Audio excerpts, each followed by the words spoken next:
My first question is for you, Brady. You're the writer and director of Bernadol. What was your inspiration behind the movie? It's kind of a two-pronged thing. I've had a couple of like brief fight scenes in previous movies I've done, and I've always really enjoyed that. And I've always really enjoyed action films as a kid of the 80s in suburbia. It was my bread and butter. So I wanted to make something a little more action-packed, that has a little more of that like bite to it.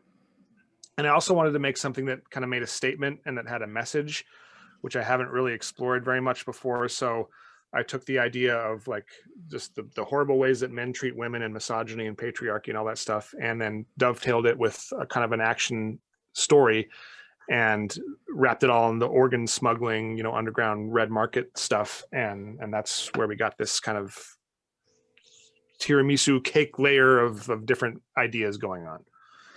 And what drew you to Bernadol, Elizabeth? There's so many things that drew me to Bernadol, like so many things, but specifically Alex and I are just so similar. So similar. Like the way that Brady wrote her, and now understanding more and more of the backstory that he created this film. He listened to a lot of people in his life, clearly, that helped him formulate the theme and the ideas. But the way Alex communicates, like I was blown away because these are all things I would say. These are all things that I would do, minus like the big fights and stuff. But these are all things I would say to someone, to men who are saying and doing some of these things. But more importantly, I just liked the fact, I loved the fact that Alex starts off in a really bad position and she forces herself through just being a strong person to fight through so much to get to the end of things, to make an impact. So many things, but specifically those. And you bring up Alex. How would you describe Alex? Alex is an interesting character. She's strong, but she's weak in so many areas. She's a go-getter, but at the same time, she's super lazy. Like she's a little bit of everything, but at the core of her being, I feel like she's a powerhouse who truly just wants to be happy. Like truly at the end of the day, she wants to feel some sort of happiness, because her life has been nothing but dudes flying off the handle. Like that's really what it is. So Alex is a badass, but she's a softie for sure. Yeah. Good answer. And this question is for both of you. Now, Brady, you mentioned that you wanted to deal with the patriarchy and female empowerment. You do a really interesting thing in Burn It All. Alex has a vulnerability to her instead of just being this badass who's kind of not fun to watch, really. How important was it for you to give that vulnerability to the character? And how important was it for you, Elizabeth, to kind of show that vulnerability? I mean, it was very important because if you don't have that, then you've just got a grunting, Liam Neeson, like I'm gonna kick your ass kind of thing, and that's great in some respects. Like I love those movies. I love just big dumb action movies that have no real point to them, with just a grunting lead. It's fine, but that's not what I wanted to do here. I wanted to do something that had a little more to it, and so you have to have a lead character that has flaws, that has trouble being motivated. And that's really what Elizabeth was talking about. She's like, Alex is a badass. She's strong. She'll do whatever she wants, but she needs motivation. And when we meet her at the beginning of the movie, she has no motivation left. There's nothing to live for, literally. And so there's just a little kernel that gets dropped into her brain. Like, wait, maybe there is something to live for right at the beginning. And that is the spark that kind of lights her fire that keeps her going throughout the whole movie. So it's important to have characters that have that kind of depth, because otherwise, if you don't have that, then you have to have really crazy good action visual stuff to keep the audience interested, because otherwise they're just going to be bored. And what about you, Elizabeth? How important was it for you to deliver that vulnerability? Honestly, probably the most important thing next to safety of fights. Like as a stunt person, that's always like our go-to.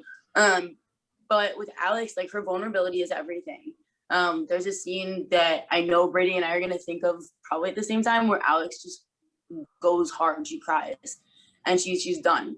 And that was one of those moments where as an actor, I truly was there with her and I was crying. It was no longer just Alex, it was like Liz, like just getting into it. So to express vulnerability in a character that's primarily just a badass, it to me means showing the audience that there are multiple sides to even the most hardcore person. Even the strongest people are truly vulnerable deep down. So it was really, really important to me. And you've both kind of touched on the action aspect of this movie. It's also very emotional, very exhausting. What was the hardest scene for both of you to film? Brady, do you want to take this one first? Yeah, it was definitely the restaurant scene, just because it was such a big, complicated sequence where it starts out with fistfights, it goes into gunplay, and it's not just wham bam. There's a lot to it, and so we spread that out over a couple of nights. We had Elizabeth on one side of the room with me with one camera. We had Becky, the stunt double, in the wig and the hoodie, and another camera guy, Regan, on the other side of the room fighting other guys. And so we were really just trying to figure out ways to make it efficient and get as much stuff shot as we could.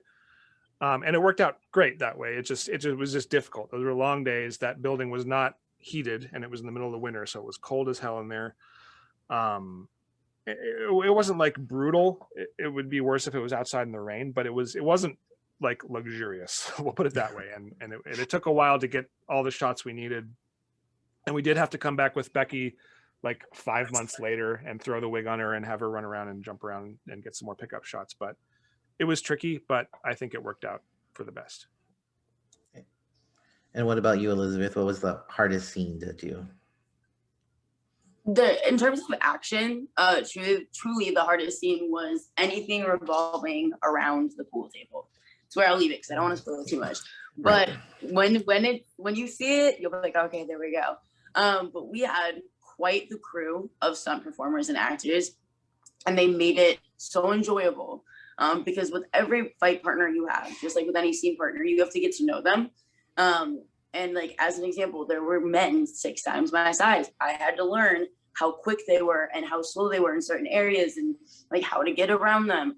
Those are the complexities that go into those scenes, is just learning who your fight partner is and how they throw things. So you can keep everybody safe and actually go home at the end of the day and be able to come back to do another one.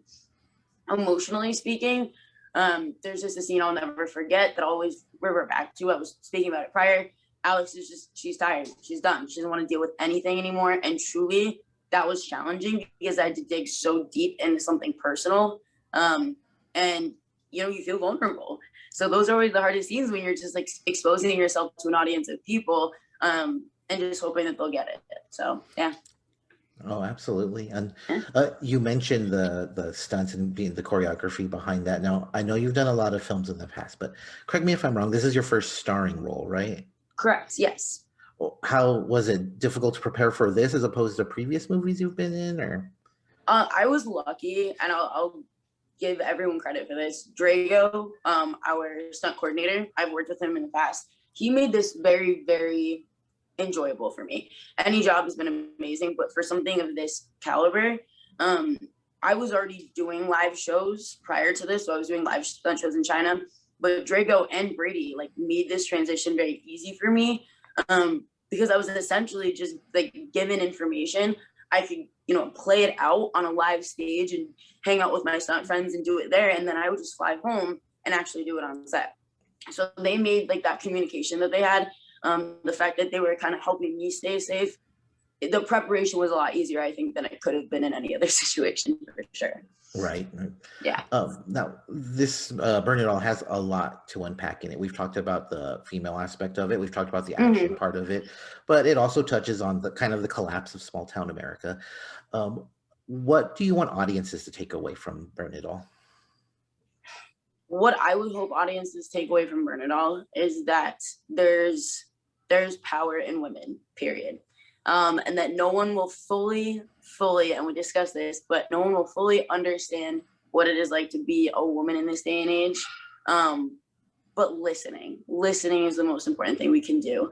And you'll see that with Alex. She really does try to get people to listen to her. So I hope audiences walk away feeling like, okay, I kind of get it now. Like they'll never fully understand, but I kind of get what's going on here. And the message is so strong. So yeah. And what about you, Brady? I mean, on a more like frivolous level, I hope people are just entertained by watching people get their ass beat, because that's always fun. But on a more like serious level, I hope that at least some men kind of just a little nugget gets into their brain. They're like, is that really how men talk to women when I can't hear it? And the answer is yes. The answer is absolutely yes. And so I hope that it just gets a little hamster turning in a wheel inside of some guys' heads, which is how it has to start. You can't just like, you're saying wrong stuff, you're a misogynist. That never creates an environment in somebody's brain that gets them to want to change. That just makes people defensive. So packaging that in a story like this might get some thoughts going, and that's what I hope it is. It moves as a needle. It's a tiny bit at best, or at worst, maybe. Hopefully at worst. And really, yeah, I just hope it gets some guys thinking about how they benefit from the patriarchy or how they contribute to it, because we all benefit from it. We all contribute to it in some way or another. And so just getting that thought into a lot of guys' head is really getting the ball rolling. And my final question is, I know the pandemic has kind of like made everyone's plans kind of askew, and I know there's only so much you guys can say, but what future plans do you have, or projects are you working on? Brady. Yeah, I'm not about to start filming anything until we are back to, quote unquote normal, just because the way I do things, it's so run and gun. Having a COVID officer yelling at everybody, it wouldn't work. Right. There's no way it would work. So I've just been writing. I'm working on a script, kind of a new, different direction, like more comedic action. It's kind of an action comedy, paranormal romance thing. This is kind of touching all the bases. Unless something crazy happens with Bernadol and we have an opportunity to make more in that world, which I would love to, I'll probably be doing that in the next year or two. And Elizabeth, what plans do you have? Kind of same mindset as Brady. When things go back to as normal as they can be, I feel like that's when I will be comfortable, like, diving into more projects. But for right now, keeping my skills sharp, writing scripts on my own just to understand the writer's mind, a director's mind, because I think that's crucial. That's really what I'm sticking to, is just sharpening up my skills so that I am ready for when this whole world decides to open up again. And yeah, I hope Bernadol gets another film, a series, just anything, because playing Alex again would be a dream for sure.